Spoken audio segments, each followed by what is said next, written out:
Baik, terima kasih atas kesempatan yang diberikan kepada kelompok kami. Saya, Dewa Yudianti Sunitri, akan mempresentasikan terkait dengan masalah komunikasi lansia dan strategi komunikasi terapeutik lansia. Berikut merupakan nama dari kelompok 1. Baik, langsung saja ke pengertian komunikasi. Komunikasi adalah proses interpersonal yang melibatkan perubahan verbal dan nonverbal dari informasi dan ide. Komunikasi mengacu tidak hanya pada isi, tetapi juga pada perasaan dan emosi, di mana individu menyampaikan hubungan. Komunikasi yang baik akan sangat membantu dalam keterbatasan kapasitas fungsional, sosial, ekonomi, perilaku emosi yang labil pada pasien lanjut usia. Komunikasi efektif dapat mengikutsertakan partisipasi pasien dalam pengambilan keputusan. Baik, berikutnya ada fungsi komunikasi. Umumnya, fungsi komunikasi dapat dibedakan atas yang pertama, informasi, pengumpulan, penyimpanan, dan pemrosesan, penyebaran berita, data, gambar, fakta, pesan, opini, dan komentar, agar dapat dimengerti dan bereaksi secara jelas terhadap kondisi lingkungan dan orang lain. Keberhasilan komunikasi dengan lansia dapat memberikan pesan positif terhadap lansia sehingga tidak terjadi kesalahpahaman antar lansia dan tenaga kesehatan. Yang kedua yaitu sosialisasi dan penyediaan sumber ilmu pengetahuan agar orang bersikap dan bertindak sebagai anggota masyarakat yang efektif mengerti akan fungsi sosialnya di dalam masyarakat.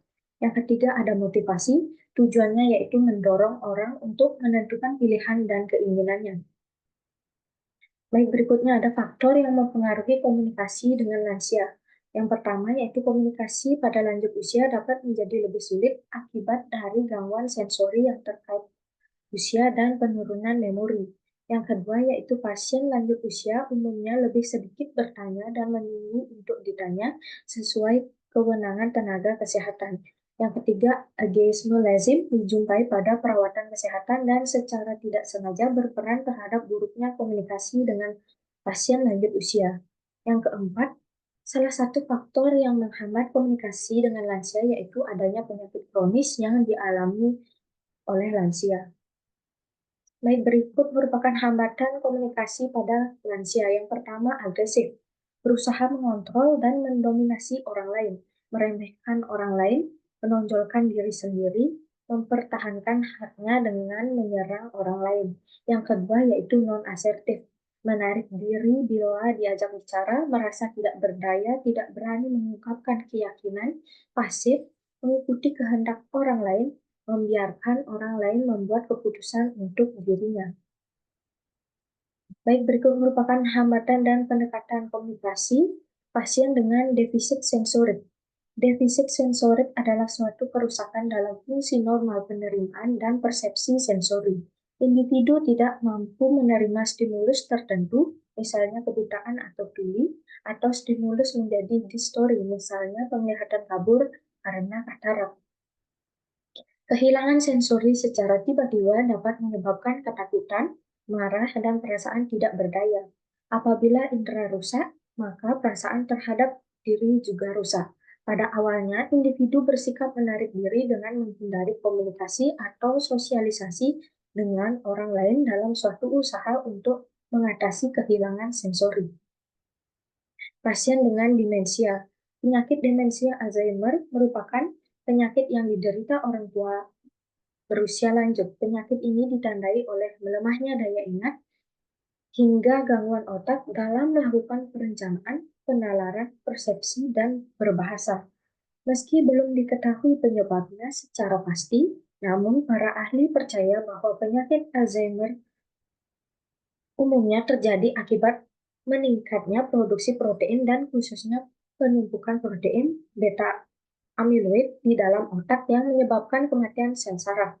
Ada beberapa faktor yang dapat meningkatkan resiko seseorang terkena penyakit seperti pertambahan usia, cedera parah di kepala, riwayat kesehatan keluarga, atau genetika dan gaya hidup. Berikut merupakan teknik agar komunikasi dapat berlangsung efektif. Yang pertama yaitu mulai komunikasi dengan melakukan pengecekan dahulu pada fungsi pendengaran klien. Yang kedua, jika diperlukan, keraskan suara. Yang ketiga, tempatkan perhatian klien sebelum memulai untuk berkomunikasi. Yang keempat, pengaturan lingkungan sangat dianjurkan sehingga lingkungan lebih kondusif untuk berkomunikasi yang baik. Yang kelima, jika lansia tersebut memiliki gangguan komunikasi, perhatikan kelemahannya sehingga lebih mudah dalam proses komunikasi.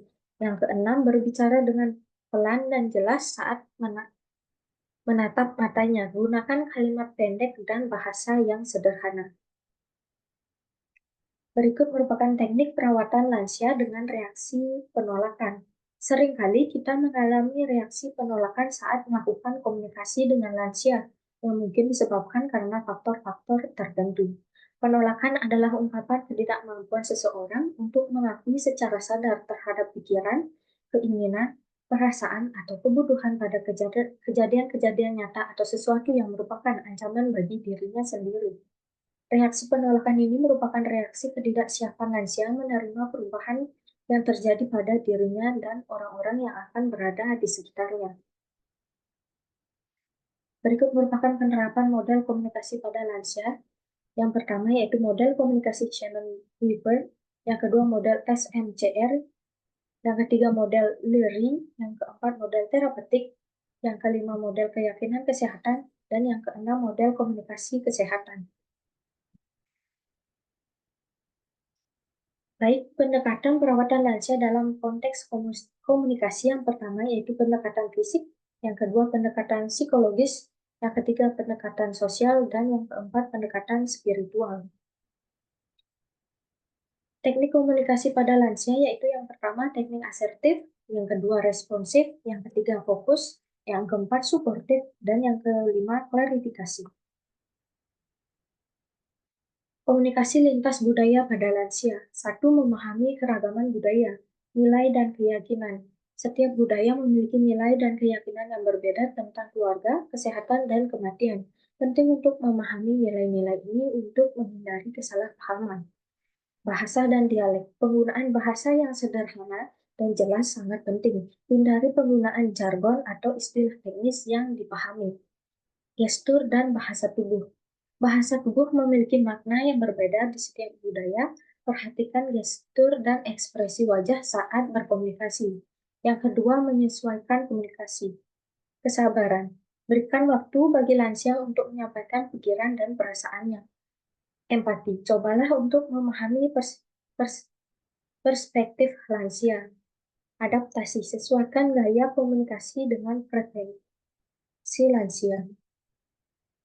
Komunikasi etis pada lansia. Prinsip yang pertama yaitu prinsip otonomi. Hormati hak lansia untuk membuat keputusan sendiri. Yang kedua, beneficiensi. Lakukan tindakan yang bermanfaat bagi lansia. Yang ketiga yaitu non-maleficiency. Hindari tindakan yang dapat membahayakan lansia. Yang keempat, keadilan. Berikan perlakuan yang adil dan setara kepada semua lansia. Yang kelima yaitu kerahasiaan, jaga kerahasiaan informasi pribadi lansia. Baik, berikutnya yaitu komunikasi peka budaya pada lansia. Yang pertama, menghormati budaya. Terdapat tradisi dan ritual, yaitu hormati tradisi dan ritual budaya lansia. Peran gender, pahami peran gender dalam budaya lansia. Nilai-nilai keluarga, hormati struktur keluarga dan hierarki dalam budaya lansia. Yang kedua yaitu menggunakan bahasa yang tepat. Hindari stereotip, hindari menggunakan kata-kata atau ungkapan yang merendahkan atau menyamaratakan. Gunakan bahasa yang ramah, gunakan bahasa yang sopan dan menghormati. Resolusi konflik pada lansia. Yang pertama yaitu mencegah konflik. Komunikasi terbuka, ciptakan suasana yang aman untuk berkomunikasi. Mendengarkan aktif, dengarkan dengan penuh perhatian apa yang ingin disampaikan lansia. Empati, cobalah untuk memahami perasaan lansia. Yang kedua yaitu mengatasi konflik. Tetap tenang, jaga emosi agar tetap stabil. Fokus pada masalah, jangan menyerang pribadi. Cari solusi bersama, libatkan lansia dalam mencari solusi. Mediasi jika diperlukan, libatkan pihak ketiga yang netral sebagai mediator. Baik, kesimpulan yang dapat saya sampaikan yaitu komunikasi yang efektif dengan lansia membutuhkan kesabaran, empati, dan pemahaman yang mendalam tentang budaya dan kebutuhan lansia. Dengan menerapkan prinsip-prinsip komunikasi yang baik, kita dapat membangun hubungan yang positif dan saling menghormati dengan lansia. Sekian presentasi yang dapat saya sampaikan. Mohon maaf apabila ada salah kalimat dan terima kasih.